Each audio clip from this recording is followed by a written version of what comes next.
এই বাংলাদেশ একজন নির্ভীক নির্ভীক দেশপ্রেমিককে হারিয়েছে। এই বাংলাদেশ যিনি ছিলেন নারী শিক্ষার আহ, পথ প্রদর্শক, যিনি সবকিছু যিনি ছিলেন সত্যিকার অর্থে দেশপ্রেমিক। আমরা একজন দেশপ্রেমিক নেতাকে হারিয়েছি। শুধু এই দেশ হারিয়েছে, শুধু দেশ হারিয়েছে বললে ভুল হবে। একটা মহাকালের জন্য একটা একটা মানে যুগের একটা সমাপ্তি ঘটছে। একটা যুগ একটা বিশিষ্ট নেতাকে হারিয়েছে, নেত্রীকে হারিয়েছে। যে নেত্রীর হাত ধরে বাংলাদেশের নারী শিক্ষার উন্নয়ন হয়েছিল, বাংলাদেশের যারা প্রতিবন্ধী ছিল তাদের শিক্ষার উন্নয়ন হয়েছিল, জাতির উন্নয়ন হয়েছিল। এই জাতির উন্নয়নের জন্য এই নেত্রীর প্রয়োজন ছিল। আরো যুগ যুগ ধরে এই নেতার প্রয়োজন ছিল, এই নেত্রীর প্রয়োজন ছিল। এই নেত্রীকে আমরা আমরা হারিয়েছি বললে ভুল হবে।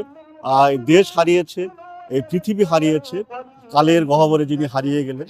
যেটা আমাদের আসলে খুব প্রয়োজনীয় একজন নেতা ছিলেন, যে সত্যিকার অর্থে দেশ প্রেমিক ছিলেন।